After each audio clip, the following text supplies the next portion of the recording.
Okay, everyone, I think we can get started now. So welcome to our webinar, How to Have More and Better Ideas with Sam Knowles.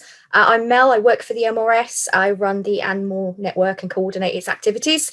I'm going to hand straight over to our fantastic leadership team member, LaShonda, to introduce the session. Thanks, Mel. So as she mentioned, my name is LaShonda. I'm a part of the And More leadership team alongside a few other fantastic people. So we've got Madison, Adam, Carolina, and Bessie. We all work together. And this session is all about having more and better ideas. And we've got loads of other sessions as well coming up this year, things that we've got planned. So do look out in the newsletter.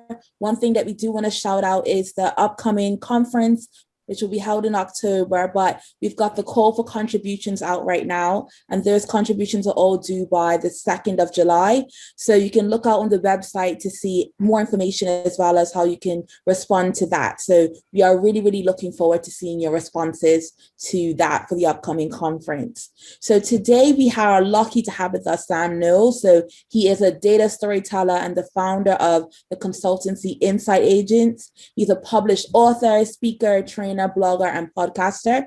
And today we're going to be learning about how to fast track innovation in the post-COVID world, something I know we're all excited to learn about, and thinking about how to harness the power of insightful thinking to thrive and prosper in 2021 and well beyond. So Sam, we're going to hand over to you now, and we're looking forward to learning lots from you today.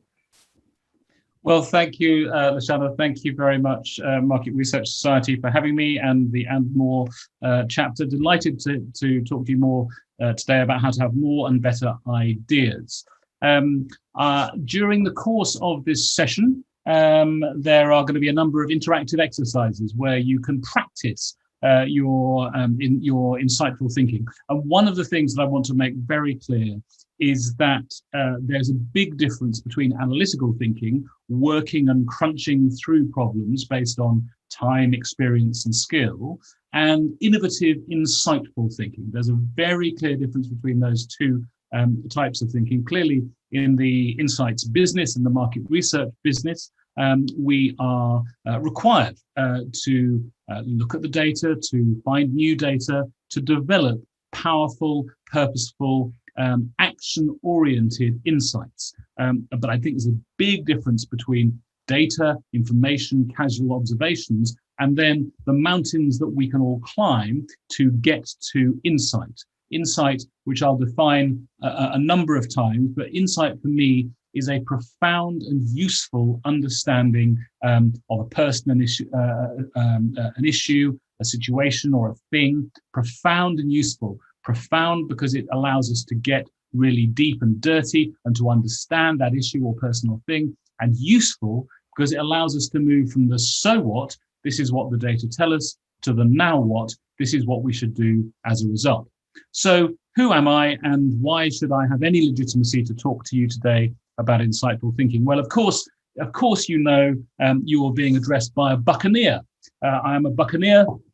I live in the little liberal town of Lewes, East Sussex, from where I speak to you today. And every year since Victorian times, with the exception of last year, this little sleepy town of 15,000 people becomes a river of fire.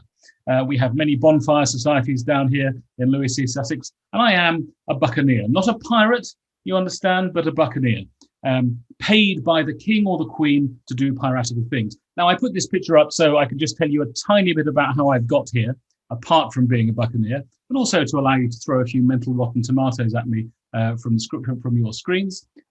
I started life as a classicist. My first training was in Latin and Greek and Sanskrit because I was really badly taught mathematics at school. I couldn't do it, so I did the subjects I could do. Did a degree in classics at the end of the 80s, and I fell in love with story and storytelling and story structure.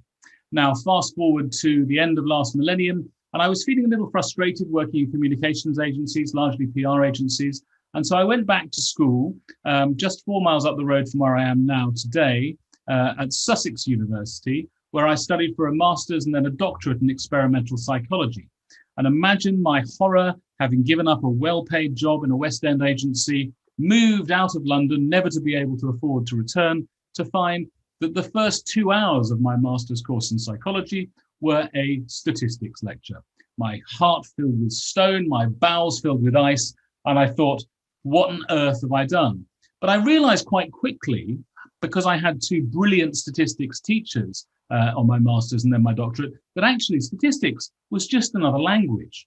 It was just another way of looking at the world, making sense of the world, but actually making sense of it in an evidence-based way. And so just under 8 years ago, having come out of research, I branded myself as being a data storyteller, somebody who was able to use the storytelling skills of the classics with the analytical skills of the experimental psychologist.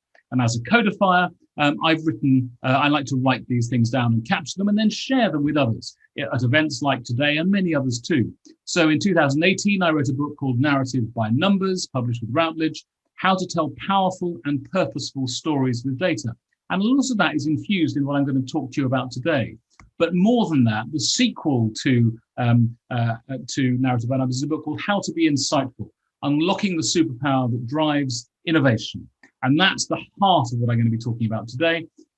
There's a third book, all groups of books need to be in a trilogy. There's a third book underway called Asking Smarter Questions. And I'm delighted to say that one of the people I've spoken to about asking smarter questions is the MRS's CEO, Jane Frost. We spoke a couple of months ago. So look out for that next year. Right, enough about me and my books. Let's think about what we're going to be talking about today and the skills that you already have inside you, and a few exercises that we're going to run today. So I want to talk about why and why now. Why is it important in the wake of coronavirus that we are able to be more reliably insightful? How do we have more and better ideas? I want to talk a little bit about the history, the psychology, and the neuroscience of insight and insightful thinking, because they line up in satisfactory but also very helpful ways. And then I'm going to give you a model and a model for insightful thinking and a formula for expressing insights that will enable you all to really unlock, as I say, the superpower that drives innovation. I've got the chat window open. I'll probably talk for about 40 minutes or so. There'll be some interactive exercises, I say, and then there'll be time for questions, answers, debate, radical disagreement with everything and anything that I say. I've got a rhino's skin, so I'm very happy to take kind of criticisms and commentary. But I hope you'll find this useful. So why and why now? So the American philosopher, management thinker, Eric Hoffer, said that in times of change, learners inherit the earth, while the learned find themselves beautifully equipped with a world that no longer exists. Well, the world has changed and changed in radical ways. Just before we get into the meat of it, I just want to show you a quick, what I believe is a brilliantly insightful piece of communication.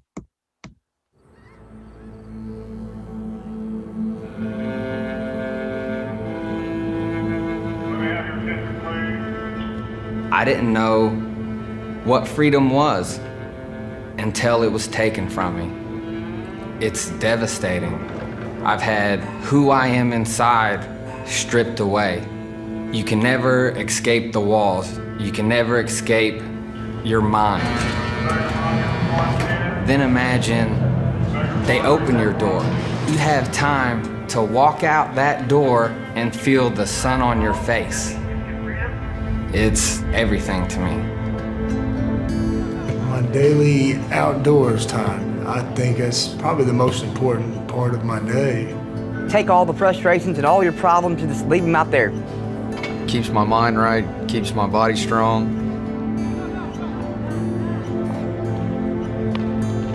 It's pretty much the highlight of my day. So, how would you feel if your yard time was reduced to just 1 hour a day? Yeah. What am I supposed to tell you how I feel about that? I'm gonna feel pretty sad about it. I think that's gonna build more anger, it's not gonna be a good thing. Would be torture. I think cutting the offender's outside time to an hour a day is potentially disastrous. Well, do you know who does have only 1 hour outdoors per day? children? Wow. That's depressing. I don't even know what to say to that. Something has gone very wrong. Even as I was sitting here and as a prisoner, I mean, yeah, that's not good. If you don't have to throw the kids in the bathtub, they haven't played hard enough. Climb a tree, break a leg. You know, that's part of life. Learn to be a kid. So, if you could have one wish, what would it be? I wish I could take my kid to a park today.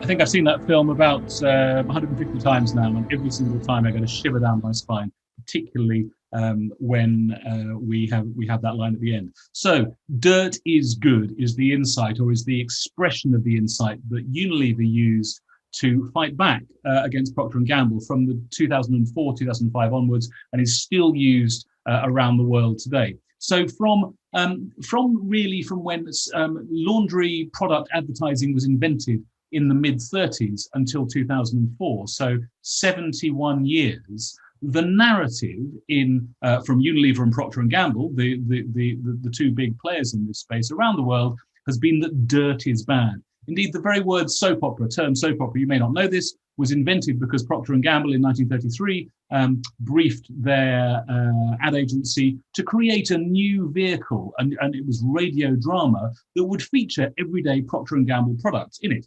A Cincinnati-based ad agency created soap opera. And from then until 2004, the narrative around the world was that dirt was bad and that parents, particularly mums, should feel bad if their kids were not whiter than white, cleaner than clean. Now, Unilever discovered some cross-cultural research that showed that if you encourage children to get outside or be inside, get painty, covered in flour, get their knees dirty, that was much better parenting. And of course, their products would take care of it. So here's a still from a dirt is good ad for whatever life throws, be it paint or tomato sauce or flour, whatever. We will take care of that. I'll come back to this campaign and how it's flexed under COVID shortly. But what we want to do, what we need to do, as researchers, as those who are fueling, in this case, commercial communication, is to move from data through information and knowledge as it starts to coalesce towards the holy grail of insight. Well, indeed, beyond that, through wisdom and onto impact. We're after having societal or commercial impact, depending on the sector in which we're working. It's about lining up of the planets. There's this wonderful, I mentioned I was a classicist, there's this wonderful Greek word, syzygy, the alignment of the planets, the alignment of the data, when things come together. The Italian philosopher Vilfredo Pareto talks about an idea. He's more famous for the 80-20 rule, but he says an idea is nothing more than a combination of old elements. You may well know Simon Sinek, Mr. Start With Why, creator of the second most watched TED Talk of all time. There's only a finite number of problems, but an infinite number of solutions. Sitting between your ears, you have the most powerful supercomputer ever created on Earth, the human brain. There's a very interesting, the forensic scientist, Professor Angela Gallup. She's the woman who sorted out the forensics behind Rachel Nickell, Damilola Taylor, Stephen Lawrence, Roberto Calvi, God's banker, executed under Blackfriars Bridge. I have to declare an interest here. She's also my sister, but she wrote an excellent book 2 years ago called When the Dogs Don't Bark. And she talks about it's really important when you're looking to find insight and understanding, in her case, into criminal minds. It's really important to listen when the dogs do bark and give you evidence. But when the dogs don't bark, that's when you really need to heighten your insightful thinking senses, to enable the old information and old information stored in your long-term memory to join together to create something genuinely new.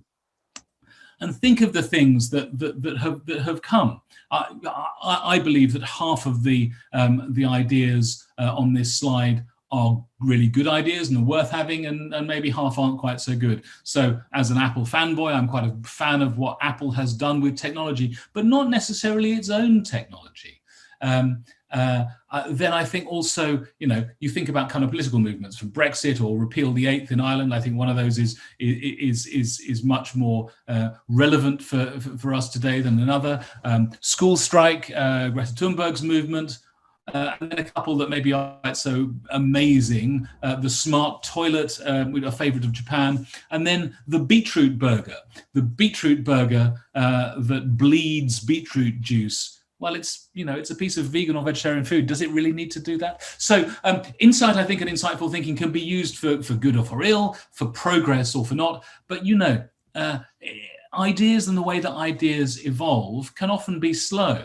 The thing is, this pesky little virus that has clamped down the world for the past 18 months has put all of this on fast forward. And thinking about, there's a quote here about innovation not being an indulgence. This book by the former head of strategy at Unilever, Mark Targetti. He said, Peter Drucker said, the great management thinker, the greatest danger in times of turbulence, and let's be clear, these are times of turbulence, is not the turbulence itself, it's to act with yesterday's logic. And that picks up on that quote from Eric Hoffer earlier on. Just going back to dirt is good. This is an ad that Unilever very quickly ran around the world in the first wave of the pandemic in different markets. For years, we encourage you to get dirty outdoors. For now, we thank you for playing indoors. I think that shows the power of this insight to fuel further innovation. Here's a typical model of strategy, of strategic thinking, of innovation that you hypothesize, experiment, analyze, and then roll out. Again, this has been put on fast forward. And think about, here's a couple of examples. There's a couple of examples from the pandemic about, here's some government communication, hands, face, space, wear a face mask. How much better is this piece of advertising during the ill-advised Eat Out to Help Out campaign during last summer in the UK? No mask on your face, big disgrace, spreading your germs all over the place. And a lovely chalk illustration there of Freddie Mercury. Both of those are appealing for people to do the same thing. Indeed, if you look at the face of Freddie Mercury masked up there, actually it's got the same hairline almost as the government recommended one. But how much more friendly and interesting and innovative is the one on the right compared with the one on the left? Right, so before I give you a model and a framework, I want to talk a little bit about the history of insightful thinking, how we came to understand what insight might be, how that was mediated through philosophy, psychology, and neuroscience. Very quickly. So here is what is known as an Ouroboros. An Ouroboros is a snake that eats itself. It comes from Egyptian mythology, mediated by Greek mythology. And oddly enough, this was something that the chemist Auguste Kekulé dreamt in the pre-microscopic Victorian era. He was trying to work out what is the structure of benzene. And he had this dream about this self-eating snake, and he immediately knew on waking up that he had worked out the circular structure of benzene. Amazing, Insights come to us in the shower, while we're asleep, when we're out for a run. Remember that, very important. Now, the tune for Yesterday was supposed to have come to Paul McCartney in a dream. It's almost a hackneyed example of insightful thinking. But one of the first people to codify and to write down what was necessary psychologically was a guy called Graham Wallace, who wrote in 1926 this beautifully titled book, The Art of Thought, Blending Art and Science. I'm afraid to say it's a very impenetrable book to read, although the model at the heart of it is the model that I'm going to be sharing with you today, not only because it was one of the first, but also because it's come up spontaneously in many different disciplines during the course of the 20th century. Wallace was one of the founding fathers of the London School of Economics. Now, in his book, he talks about the 4 steps necessary for breakthrough ideas, for insights to happen. In the language of his time, preparation, incubation, illumination, verification. I think the steps are right. I think the way he writes about it is perhaps a little bit impenetrable. He talks about the problem is investigated from all directions. So the need to be curious and to take on more stimulus, not just for the brief you're trying to crack, but chronically, not just acutely, but chronically. Incubation, not consciously thinking about the problem. So one of the things I think that is fascinating about all of these different independent models of insightful thinking is that taking time out away from trying to solve the insight problem is critical. Illumination, rather a nice phrase, the appearance of the happy idea, and then verification, the validity of the idea is tested.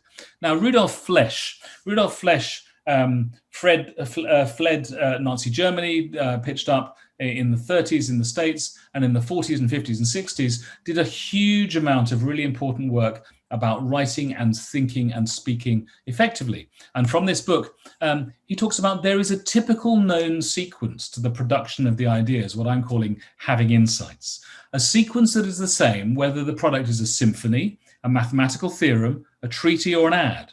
It's a branch of psychology, but it was written by chemists, novelists, mathematicians, biologists, and poets. It's studied with case histories of artistic and intellectual creation from Descartes and Mozart to Einstein and Thomas Wolfe. So this four-step model appears in many, many different places. Now, there was a guy who worked in J. Walter Thompson from the advertising agency in Chicago from 1912 to 1964. And he was inspired by Wallace and by Flesch and by others, and wrote this in a lovely book called A Technique for Producing Ideas. He said that every good creative person in advertising, and please excuse the gendered nature of his pronouns, he and he and he means, we know he means he, she, they. Every good creative person in advertising has always had two noticeable characteristics. First, there was no subject she could not easily get interested in. Second, she was an extensive browser in all sorts of fields of information. For it is with advertising, the advertising person, as it is with the cow. No browsing, no milk. So the importance of curiosity, absolutely filling the hopper of your subconscious mind, massively important, your subconscious mind, because where insightful thinking happens is in the subconscious, where you join things together. Okay, that's a little bit about the history into the psychology. I want to talk a little bit more about psychology, but get your insightful thinking hats on, because I can see 2 or 3 slides ahead, there are some tasks for you to be doing using your power of insight. Now, Daniel Kahneman, the author, you may well have come across his book, Thinking Fast and Slow, about the mistakes we make in thinking, the predictable mistakes we make in thinking. Just co-authored a new book just out called Noise, all about how we filter out the noise and get to the signal. He has this lovely quote in his book, Thinking Fast and Slow, that thinking is to humans as swimming is to cats. They can do it, but they prefer not to. And I think how we think about thinking is very, very difficult, because we've got this amazing supercomputer, but we have very little insight as to what's actually going on in terms of words, ideas, and particularly what's happening in the subconscious mind. Now, in the early 20th century, the psychology spurred on by Wallace thought that actually we could test insightful thinking and the existence of it in humans, but also in non-human primates. So Wolfgang Köhler, a founder of Gestalt Psychology, and the coiner of this phrase, Aha-Erlebnis, the eureka moment, the understanding of suddenly getting an insight.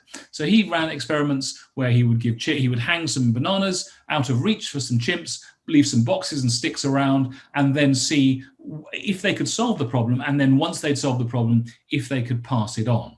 And he found that they could pass it on very, very quickly. So psychology was beginning to move on from philosophy that we got from Wallace, and really beginning to understand what it was that happened as people solved ideas. As I say, across the course of the 20th century, in multiple different areas, we determined that this 4-step model was very important, that we needed to be curious, we needed to take time out, we needed to capture our insights and then test them and share them with others.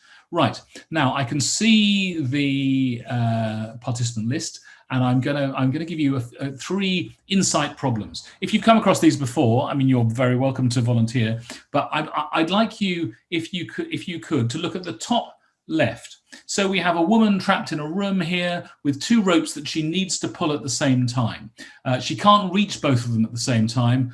All there is in this room is a big pair of pliers on top of a desk that's bolted to the side of the wall.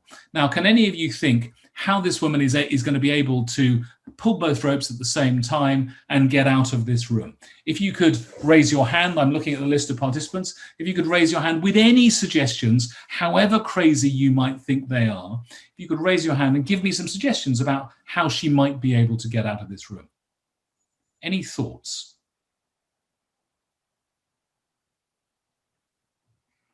Bethany, Carolina, Charlotte, Chris, Grace, Grant, Jack, Louisa, Matt, Moira. Any thoughts about how she might get out of this room? Would it be very bad of me to ask to repeat the conditions? Sure. So there's here's a woman in this room. She needs to reach both of these ropes at the same time. When she can pull both of them at the same time, she's going to be able to unlock the door and get out of the room. But she can't reach them from a standing start. So there's a big pair of pliers on top of Now, maybe hook the bolt cutter around the handles of one rope to bring it closer to the other. That's from Matt. Matt, you're onto something. Moira, that was your idea too. Now, you're onto something, but she needs to do something else with those, with the bolt cutter. She needs to do something else before she can actually reach the rope. Any other thoughts about how she can actually stand on the desk? She could stand on the desk, but that's not going to make her, Moira, that's not going to make her able to reach the others. What else does she need to do with the bolt cutters, the big pliers, in order to be able to reach both of them? Any other thoughts about? So what I'm loving about this is that your ideas are building on one another. You're all taking on more information. Any other ideas about how she might be able to reach that? Any other thoughts? Well, I'm going to spoil it. Move where the ropes are fixed. What, in the ceiling, is that, Moira? I'm afraid those are absolutely fixed. They're bolted to the ceiling. I'm going to tell you. What she does is, exactly as Matt and Moira suggested, she attaches them to the rope, and then she has to turn the second rope into a pendulum. Once she does that, she's able to reach both and then pull. Okay, here's a second problem for you. The middle. Do you see this kind of box of 9 dots in the middle? What you need to do here is to join the dots together. We're using just 4 lines, but I'm afraid you can't take your pen off the paper and the lines need to be straight. Now, can any of you think about how you could possibly draw 4 lines without taking your pen off the paper and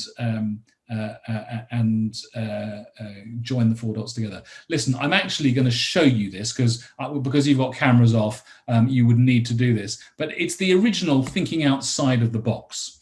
So here we have 4 lines. You haven't taken the pen off the paper, but because those 9 dots are presented in a way that looks like a square, we don't like to go outside of the box. And that is how you can draw 4 lines without taking your pen off paper. The final one is known as Dunker's candle test. So I want some suggestions, please. Let's imagine we're back in the room with the pliers and the woman and 2 ropes. You see the corner of the room, there's a desk. On that desk, next to that desk, you can see there's a cork board. And on that desk is a candle, some matches, and a box of thumbtacks or drawing pins. Now, I'm very proud of this desk. I don't want the candle burning on the desk, but I need some light in there. Can you suggest to me how we can have the candle burning, not on the desk, and not dripping its wax on the desk? Any suggestions about what we might do with the box, the thumbtacks or drawing pins, the matches, and the candle? Any suggestions? And if you want to come off mute and suggest or put your comments in the chat, up to you. But any suggestions about how we might get some light into this room?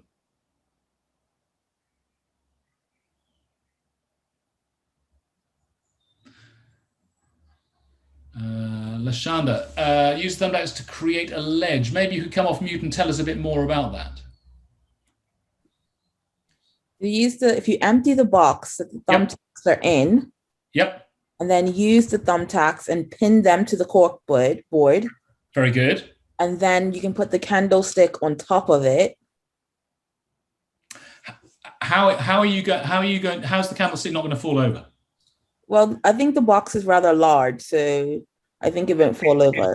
I'm going to give you a new condition. It's quite a wobbly candle. But with the wax, if you use the matches to make the wax underneath the candle, drip underneath the candle, and use the wax itself as a basis, and then stick that inside the box. Yeah. And Max, that's absolutely right. Perhaps the empty thumbtack box, stick them into the candle. Yes, perfect. There we go. And so you can see here that you absolutely use. Now, what usually stops people? So I talked about being inside the box. That's what stops people drawing outside the box. What usually stops people is that to get the solution is that they think it's a box that holds thumbtacks rather than a potential candlestick. So this is about elastic thinking, making your thinking more elastic. Right. Let's see where we are for time. We're good for time. Right. I'm going to get you to do an ancient experiment here. And what I want you to do is to spend the next minute, choose one of these three items, a brick, a running shoe, or a paperclip. And I want you to write down in the next minute as many different alternate uses for either the brick, the running shoe, or the paperclip. And then we'll see who has the most of these. I want you to think the most ridiculous and unusual uses for these. So not just building a wall, holding paper together, or going for a walk. So if you don't mind, write down as many as you can. You have a minute from now. Good luck with your writing.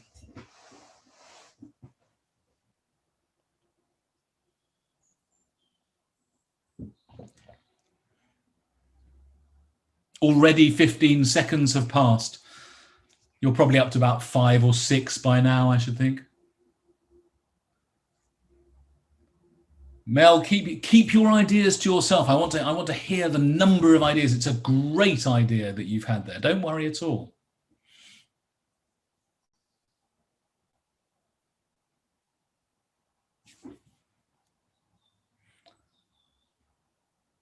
Just 20 seconds to go. Keep writing, keep those ideas flowing.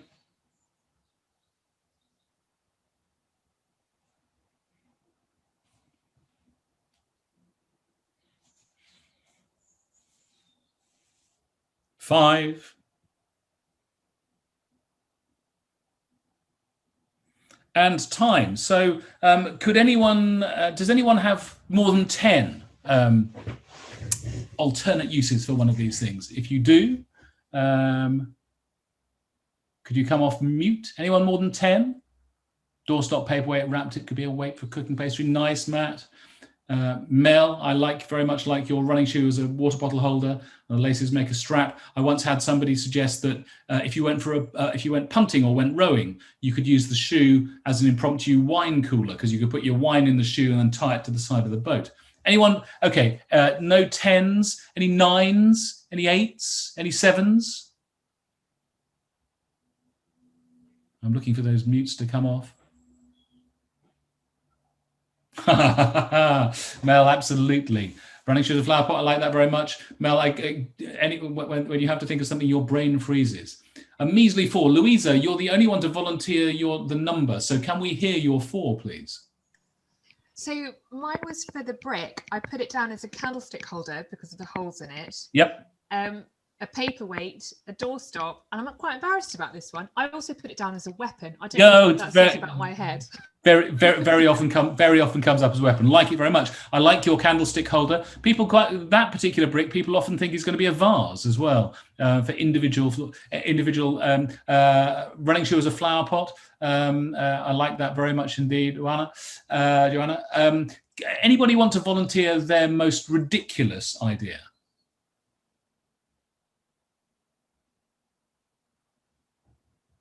The most left field, the most least like the alternate uses that there are there. Well, you're a reticent lot. You could make very fine jewellery, I think, out of the paperclip. As I say, I like the wine holder when you go rowing or punting. There we go. Alternate uses. It's an ancient test, but it's a way of demonstrating elastic thinking. Elastic thinking where we're not bound by the traditional uses that we think. And I mentioned at the beginning that I wanted to get this point about the difference between analytical thinking and insightful thinking. So analytical thinking really yields to and respects time input, your intellect, your abilities, your skills. It's often linear and logical and involves trial and error. You know, if you can solve a Sudoku, you can solve a Sudoku. You just need to be a better Sudoku player in order to do it. If it's been set wrongly, then you can't solve it. There are predictable formulae in analytical thinking, and it demands the sustained application of conscious processing and really thrives on time spent working. Whereas insightful thinking, you know, solving the type of problems that we've just been thinking about, and also much less trivial than that, is all about old combinations making something new. It thrives on time out, on time spent away from trying to solve that problem, on distraction. It often delivers immediate comprehension. You know, we talk about eureka moments, and it demands the focused application of subconscious processing in order to get to the why behind the what, the things that really matter, the insights that can drive us forward, to innovate, to develop new businesses, new ways of working in the post-COVID era. We really need to allow our subconscious mind to do its brilliant recombinatorial thing and join old and old together to make something new. So a little bit then about neuroscience. So I mentioned psychology, and any of you that have studied psychology will know, well, one on the left, we have the phrenology brain, the extraordinary Victorian view about different bits of the brain being responsible for individual things. You may not be able to see, but just up here, apparently, that's where marvelousness goes, just ahead of hope, and just above acquisitiveness. Of course, this model of the brain has long been discounted. And then if you study psychology, you will have come across our fellow on the right. He was a Victorian railway worker in the States called Phineas Gage. He's not blinking at you. His eye is closed because what he's holding is a tamping iron. He was involved in tamping down, building railway lines, exploding rock so that railway lines could go through them. And one day he was tamping down the gunpowder, and he set the charge off. Now, this made the rod, the metal rod he's holding, shoot up. It shot up through his chin, and then through his eye and through the top of his head. He made a full recovery, you can see, or at least he made a full physical recovery, because he went from, and he also removed part of the front of his brain. He removed part of the front of his brain, the uniquely human cortical structures at the front of his brain, which turned him from being a devout, God-fearing, very polite young man into one of the rudest men anybody had ever met. He'd lost the inhibition at the front of his mind. Now, I mention this because, you know, as we look through the history and the psychology, interestingly, now we move into neuroscience. Two scientists in America, Knowles and Beeman, wrote this book, The Eureka Factor, about 6 years ago. They'd been working using EEG at the top on the right-hand side and fMRI, two different brain scanning technologies. And they had found actually the neural, the brain correlates, as they call them, what's going on in the brain at the different periods of the four moments of curiosity, time out, particularly at the moment of insight, and then verification. And what they found in particular, and it was explained in this excellent book called Elastic Thinking by this Caltech physicist, a man called Leonard Mlodinow. He determined, he brought the work of Knowles and Beeman to a much wider audience. He's an interesting guy, this guy Leonard Mlodinow, because not only is he a physicist who writes brilliantly about psychology, he's also the founder of a game software company and was also the script editor of Star Wars, the fourth season of Star Wars: The Next Generation. He's a very elastic thinker. He works in many places. What he showed was that in these labs, at the moment of eureka, so curiosity matters, time out really matters for solving insight problems. You can test in the scanner how people solve insight problems, what happens in their brain. Just to give you a little tidbit of what these researchers found and what Mlodinow showed us, is that at the moment of eureka, the bit of the brain, which is about 40% of the brain at the back of your head that deals with visual processing, that bit of the brain completely changes. And it goes from a hive of activity to almost no activity at all. It's like going from a floodlight to a spotlight. And then at the moment of eureka, then suddenly it all comes alive.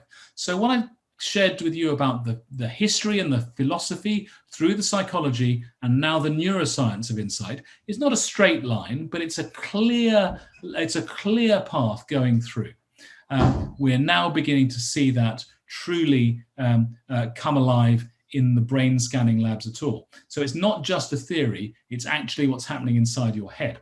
Okay, so taking all of that, what I want to give you now is a model and a formula, a model of insightful thinking and a formula you can apply to write better insights. And this isn't just theory, it works in practice too. You know, it's worked in my practice throughout my career as a planner and a strategist, but I've also recently helped codify this with one of the world's biggest pharma businesses, and we're using this approach to generate real, genuine patient insights. It works in many, many different fields. So, two people from the advertising world, marketing community. Mike Teasdale, the former planner, head of planning at Mullen Lowe. He used to look after all of Unilever's planning around the world, was looking at the insights that went into those briefs. Now, he talks about insight as being a glimpse inside the mind of the target audience. We're shining a light on a possible solution to the problem we've defined in the brief. Insight increases the chances of creative breakthrough, makes the creative process less random, and incites behavior change. And then just on the left, we have Alini Santos. She's one of the most senior marketeers in Unilever today and was responsible, indeed, she was running the brand team that came up with the dirty is good insight. She talks about unearthing insights is like finding oil, zoning in the right area, mining in the right place, extracting something relatively crude, and then refining it until you have something really powerful. So I want to say a little bit about what I think insight isn't, and then say what it is, and then give you the model and the framework. So it isn't data or observation or a screenshot from a dashboard. Anyone who says, look at this great insight I've got from whatever social media platform they're using, that is not insight. It's helping us on the way to insights. Insight isn't a statement of the obvious. Often people, when they see insights written out, they say, well, of course that's true. But that's hindsight bias. It's what Daniel Kahneman will call hindsight bias. Once you see something, once you're exposed to an insight, of course it feels obvious. An insight isn't empathy, although empathy is really important, and I'll come back to that. Empathy is defined as getting into the mind, the mindset, the shoes of others. Absolutely. Empathy is really important, but they're not the same thing. For me, and this is my definition from the book, How to Be Insightful from last year, as I say, it's a profound and useful understanding of a person or a thing or a situation or an issue. Profound and useful. An insight is this nugget of data-driven, evidence-based certainty that helps us understand and think about an issue differently, more completely, if you will, with more insight. So in our business lives, and it can be in charities and governments and universities, insights help us to answer the more meaningful so what questions that lead on to the now what. This is what the data, the observations, the dashboard screenshots mean, and therefore this is what we can do differently as a result. So my model is simply, it's a 4-step model, clearly. I'm not going to rewrite 20th century psychology and mathematics and biology. And I call it the step prism of insight. A prism because that's the way of looking at the world, but step because it's sweat, time out, eureka, and prove. So sweat, really immersing yourself in the data, not just the data for the insight problem that you're looking to crack today, but actually doing that as a state of mind. And then time out, because we get frustrated and we need to distract our subconscious mind in order to let it do that brilliant recombinatorial thing of old plus old equals new. And then eureka, then that having and then capturing the insight as it comes to you, the light bulb moment, what happens in the back of your mind, the excitement you feel, the conviction you feel. But before you go and say, I've got the most killer insight for this product, this brand, this campaign, you need to test and validate and verify it. And if it falls apart, and if it turns out to be a statement of the obvious, or if it turns out just to be a piece of data or an observation that's dressed up as an insight, then you can go back and take on more evidence, have more time out, capture the ideas as they come to you and test them again.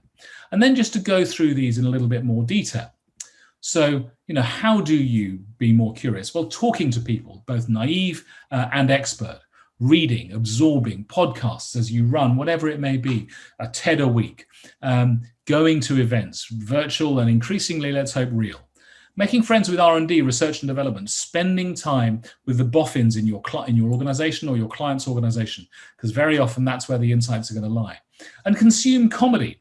I did a course, sadly didn't finish because of the first wave of the pandemic, but a course in stand-up comedy, partly because I'd like to be a little bit funnier in presentations, because we know that comedy and emotion can make memories stronger, but also actually consume comedy, don't feel remotely guilty about consuming and watching endless hours of comedy, because the way that jokes are set up, particularly in both one-liners and observational comedy and callback comedy, they're about what is known as the switcheroo. So you say something, and then something totally unexpected happens. And that totally unexpected thing is often an insight. So really be curious, immerse yourself, both generally, but also specifically for the brief that you're looking to crack. Taking time out. Working on something else. If you have multiple clients, if you're working on lots of different things, just work on something else. Do a different type of work. Allow your mind the time and the space. Go and make a cup of tea, have a cup of coffee, maybe have a nappuccino. The writer Dan Pink, in his book When, talks about the nappuccino. So, we have a natural biorhythm whereby we get a dip and then a second morning. If after lunch you drink caffeine, you have a double espresso, put on an eye mask, put on noise-cancelling headphones, try to go to sleep, set an alarm for 25 minutes, get up. It will be like a second morning to you. Move around, exercise, run, swim. All planners I know are big runners. Go somewhere big. I'll come back to going somewhere big shortly. Eureka, keep an ideas journal. Have a book. I have a book. We all have books. Keep an ideas journal. Take it to bed. Take it to every meeting you go to. Be prepared to write things down. Have recording devices everywhere. Use spidergrams. They're incredibly useful ways for coalescing ideas. And recognize the physiology of ideas. Whenever I have an insight or a breakthrough idea, I get this sort of scalp tightening and this sort of feeling in my gut. Recognize that, because that's when you're onto something. And then prove. Testing your ideas early. Hold what advertising community would call tissue meetings. You can run a Dragon's Den. You can pitch your ideas to colleagues or to friends or to members of the family, naive experts again. You scratch my back. So if you're working in an agency or a consultancy or any business indeed, offer the service to test insights to others. And then these statements of the bleeding obvious, well, is it a statement of the bleeding obvious, or is it actually an insight? It just feels obvious because we've already been exposed to it. So there's the model, and there are a number of 4 ideas in each one. Just want to go back to time out. So for the Insight book, I interviewed Baroness Susan Greenfield, former head of the Royal Institution, Oxford psychiatrist, really interesting work on Alzheimer's. And she, when I interviewed her, exposed me to a whole range of Dutch environmental psychology, which says that if you go somewhere big, and she means, here's Half Dome in Yosemite National Park, but you go somewhere big, somewhere out in the country, somewhere that is not desky, somewhere that is not your phone. You go somewhere big, you're out, particularly in nature, be it deserts or seascapes or hills or pastures, whatever it might be. Time effectively slows down. By that, she and the environmental psychology movement mean you're able to process more stimuli more quickly if you're somewhere big. So even just a walk around the block or walk in the park can really help you do that recombinatorial thing faster. And I talked about empathy. Here's a great book, 10 arguments for deleting your social media accounts right now. The theory of mind, the ability to think into other people's mind, to theorize about The ability to theorize about what someone else experiences as a part of understanding that person is called having a theory of mind. To have a theory of mind is to build a story in your head about what's going on in somebody else's head. And that's absolutely what we need to do in insightful thinking. And I'll argue that that model will enable you to do that. If you have that little bit of structure, we'll be able to do that. And finally, I just want to give you this formula for crafting insights. And it's really simple. Now, there are loads of formulae for crafting insights. This is one I think that, well, I'm showing week in, week out, working with a whole variety of different sectors, that this really works. Statement 1, because of statement 2, creates consequence. Let me give you 3 examples. The first is from Dove and the Campaign for Real Beauty, 15, 16-year-old campaign, based on the premise that many women often dislike how they're portrayed by the beauty industry because most women don't have the size 0 figures that dominate the fashion press and photo shoots, which means many women suffer from low self-esteem. And the whole self-esteem fund that was run with teenagers and teenage girls is based on a bit of cross-cultural research that showed in 20 markets, from Turkey to India to Russia to China to the UK to the US to Brazil to India, that just 2% of the world's women would spontaneously use the word beautiful to describe themselves. Now, I think it's doubled over the course of the Campaign for Real Beauty to a whole 4%. But there's an expression of the insight behind that. This girl can. The Great Sport England campaign that has closed the gender exercise gap between boys and girls, between women and men, up to the age of about 70, where their target was. So the data and the insight, the expression of the insight behind This Girl Can, such a successful campaign. 85% of women fear being judged when they exercise, because the presentation of exercise really comes from our understanding of elite athletes, which has created a gender exercise gap with 1.6 million fewer women exercising than men. Now, by showing real women really exercising, actually taking part in sport, Sport England has enabled that gender exercise gap to be closed. And then I'm just going to give you one last one from our old friend, the Highlighter Pen from Stabilo. They've run this campaign called Highlight the Remarkable. And so here, what they do is they literally show the product being used. They literally highlight the remarkable women behind the men who've taken all the plaudits in history. Here we have Edith Wilson, the First Lady, who assumed her husband's presidential responsibilities after he was paralyzed by a stroke. Here we have the so-called calculators, the women who were responsible. Highlight the remarkable. We have Katherine Johnson, the NASA mathematician responsible for the calculations for returning Apollo 11.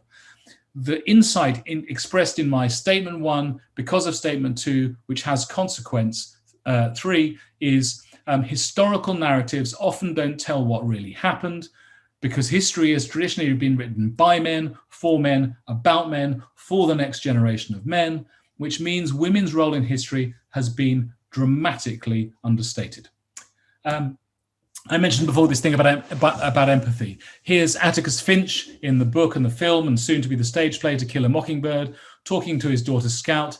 He says, you never really understand a person until you consider things from her point of view, until you climb inside of her skin and walk around in it. Great advice from Atticus Finch. So I just want to sum up everything we've been talking about. I know we've got about 5 or 10 minutes to talk. That really this is about aligning the planet. It's about allowing your brain to do its brilliant recombinatorial thing. One more quote from Mark Tarchetti: a changing environment. We live in this world of complete flux now. A changing environment is not a reason to fail. It's a reason to make new moves. It's a reason to accept what got you here may well be what you need in the future. And I argue with this model and this framework, you're going to be able to do that. Any questions? I'm just going to look, as you're thinking of questions, I'm just going to look into the chat. I see that Matt said that partway through the 10 Arguments book, the author's also, oh yes, absolutely. He is part of that Netflix documentary, The Social Dilemma, with his dreadlocks. Any other questions that we have now? Well, as the clock moves round to 12, it looks like we might have exhausted questions and comments. Just want to thank you for your attention. I love sharing this stuff. I hope that came across. And as I say, if you want to spend a whole day thinking about and working on insights, then do join us at the MRS later this summer. Fantastic. Thanks so much, Sam. Thanks everyone for attending. And as mentioned, this will go up in the and more section of the website in the resources area. Probably some point later next week, I'll pop an email around about that. Okay. Thanks, everyone. Bye-bye.